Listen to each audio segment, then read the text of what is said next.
Hey guys, what's up? Lightboltjoe here. Today we are going to discuss the 2016 comedy middle school film, Middle School, The Worst Years of My Life, starring Griffin Gluck, Thomas Brusca, Lauren Graham, a bunch of other people are in this film. Red is in this film. I remember seeing this in the theaters in 2016. I was doing something in the city. I don't remember what. I don't remember if it was an audition or something. I don't know. But I had a lot of time to kill in between things, let's put it that way. So I meandered to 42nd Street. There was an AMC right there. I was like, you know what? I've been wanting to see this middle school movie because I'm a big fan of the Wimpy Kid movies. I love the, I love all middle school films. You know, we've discussed the middle school. We've discussed the Wimpy Kid books. We've discussed the Wimpy Kid movies. We talked about Alexander and the Terrible, Horrible, No Good, Very Bad Day, which is technically an elementary school book, but it was translated to a middle school movie by Disney. This is another book series of best-selling book series turned into a singular film, not a book series, but not a movie series, but a singular film. And I've always been a fan of Griffin Gluck. I've always been a fan of Tom Brusca.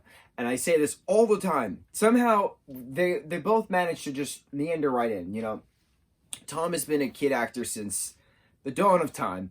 And Griff has also been a kid actor since the dawn of time. I'm still devastated that the Mick ended on Tom's front. I'm still devastated that American Scandal ended on Griffin's front. What's really cool about them is they do things together. Griffin was in a lot of episodes of Tom's show on the Mick. They were both in American Adolescence or something like that. Machine Gun Kelly's in it. Pete Davidson's in it. Still haven't seen that movie. It's on my list of things to watch. But I know that they're all in it. And I like seeing friends act together. I like seeing real life co-stars act together because they're bros, they're friends, they're best friends. They grew up together in the industry. Tom is very good friends with Dylan Sprayberry and his sister. Like, it's nice seeing all of these young kid actors who are almost 20 / in their early 20s at this point. But it's nice seeing them grow and change and grow as artists as well. I enjoy I like seeing them. I like seeing that character development of them as humans along from characters as well. So, with my praise of both of them, as I always do, I have nothing bad things to say. No bad things to say about them ever. This film was incredible.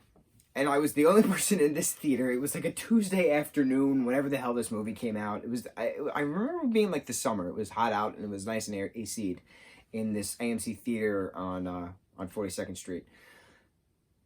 I didn't know anything about this movie. I was like, oh, it's another middle school movie. It's about a prank. So Griff's character, Rafe, R-A-F-E, Rafe, he's, you know, a prankster and he's doing all these pranks for Rules Aren't for Everyone, and it spells out his name, R-A-F-E, that's the acronym. Tom Brusca plays his character Leo, who's his best friend in this film. And then eventually we get to learn the Rafe character. Why is he acting out? And he's talking to one of his teachers saying, yeah, you know, it's been a hard year, you know, my brother passed away from cancer, he's my best friend. This is the third school I'm in because they had to keep moving because he kept getting expelled, etc. The mom's boyfriend just proposed, but he's a douche. They call him the Bear. Another hilarious actor whose name I forgot, but he's in everything. And as the show goes on and as the pranks go on, you're like, wow, this is really cool art. Like, a lot of this stuff is animated too, like it's real life, but it's also like Rafe's drawings are coming to life on the screen. So you see all these aliens and two-headed people and warriors and robots and zombies and cyclops and car chase scenes. It's really cool seeing the animated version of it in the 2D front versus the real life stuff going on. But as Rafe is talking, it turns out that the major twist of this film, which I did not expect, is that Leo, Tom Brusca, is actually his brother, as well as his best friend, who died from cancer a year ago. And Griff is pretending to see him, imagining to see him. He's seeing his ghost. He's seeing his brother's ghosts throughout the entire movie. So all the pranks and all the laughing and all the bro, you know, middle school best friend shenanigan bonds that we see on the screen is actually just Griff by himself because Tom is dead. in character form. I should stop calling people by their actual names. I should start saying their character names.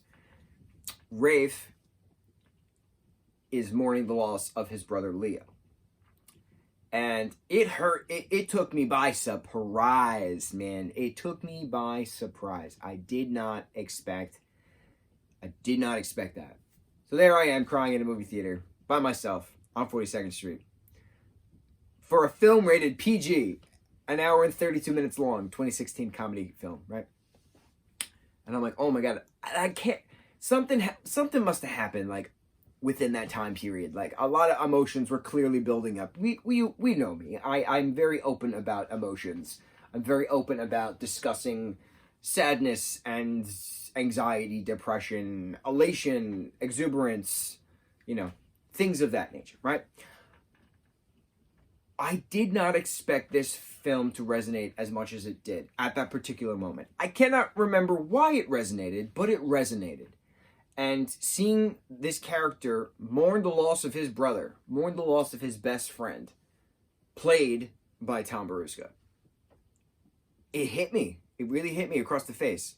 And I didn't expect it. And then there was funny moments at the end, and it's all cheery, and Rafe's back in school, and the teacher's rehired, and the shenanigans have come to a conclusion because the superintendent got the evidence she needed to fire the principal, etc. But I think it's interesting when you see a movie that is not your target audience. I am not in the demographic that was supposed to be watching this film, but I did watch this movie. And every time I watch this movie, it just brings me back to that emotional place. I don't know what it is. Is it sadness? Is it grief? I don't think anything happened in that time period in 2016. I'd have to go to my journals, to be honest. But I remember that moment. I remember the emotions. I remember what I felt. I remember that moment. And I give that movie a lot of credit for having that massive, massive, heavy twist that I didn't expect nor see coming. I think, now that this is 3 years later, I think when I first went in to see this movie, I was expecting another Wimpy Kid kind of movie. No one's dying in a Wimpy Kid movie. Yeah, so, I don't know. Jeff Kinney wouldn't do that in a Wimpy Kid book. But this great film will live on. Much like Leo does when he rides up to heaven in the spaceship. Took me for a loop. Have you guys seen Middle School, The Worst Years of My Life? Do you love it as much as I do? Did you read the books? I did not read the books. How is this movie in comparison to the books? Is Leo an actual brother of Rafe's who dies in the books as he does in the movie? I want to know. Tell me these things. Let's discuss it. Mucho mahalo.